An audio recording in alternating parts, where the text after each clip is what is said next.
biyya godane danga gari'e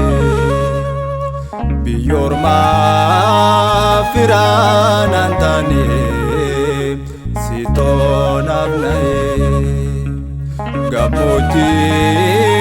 adon saguba gadi satrafi nanisto tufate tasa